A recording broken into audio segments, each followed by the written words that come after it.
Now he would only add to her burdens. "Mal?" "Nay," he choked. "The time is no right." But as he watched her glance over her shoulder at him once more, Malcolm knew the truth. She would be his. Evelinde couldn't help risking another glance over her shoulder. The two men who'd been staring at her were still there, and the one on the right?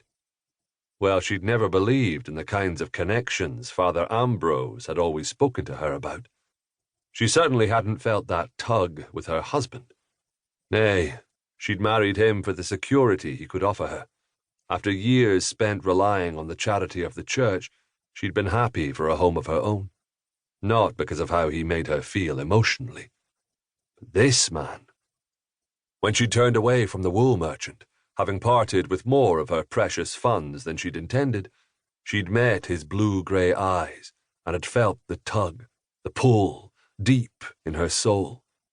And something had stirred within her stomach, something which was connected to the place of her desire, and she instinctively pressed her thighs together to capture the sensation. There was promise in the man's gaze, and she could feel it like a punch to the stomach, even from across the square. "Mama, Mama, I want a honey bun." She turned her attention back to her son where it belonged. "All right, my wee honey bun."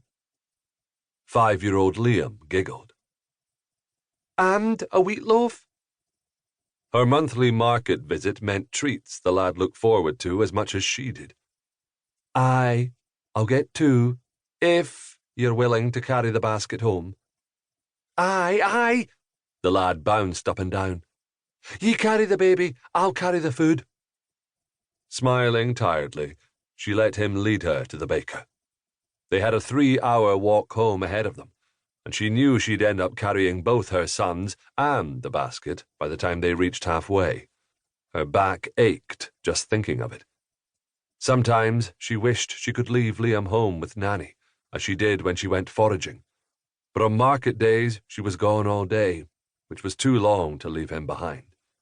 Besides, the lad was curious and full of energy, and he craved the sights and sounds of civilization as much as she did. "Come along, my love," she called softly to him as they reached the shop.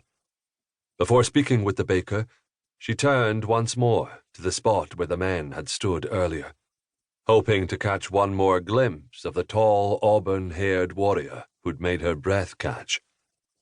But he was gone. Chapter 1.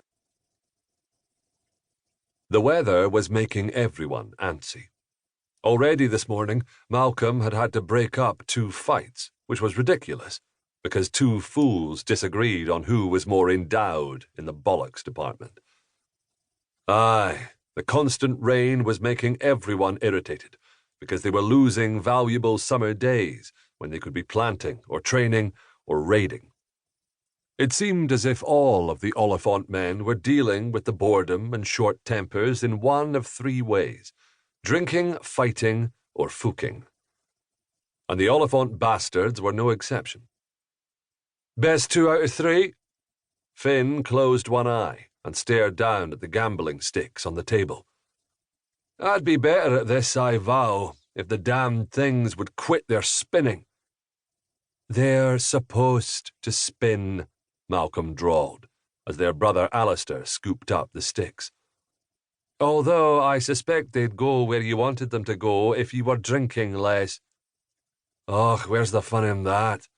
Finn reached for his flagon of ale. "So best 2 out of 3? "Nay," Malcolm shook his head. "You're nae challenge when you're drunk." "How about me?" Alistair asked mildly. There was a flagon in front of him, but the man rarely drank to excess. The man rarely did anything to excess. "I'm no drunk." "Aye, but you're nae challenge, period." As his brother scowled and Finn hooted with laughter, Malcolm took a swig of ale. There was a delightful buzzing in his head. Just the sort of thing a man needed to get through yet another day of being cooped up inside by the torrential downpours they'd had over the last se'nnight.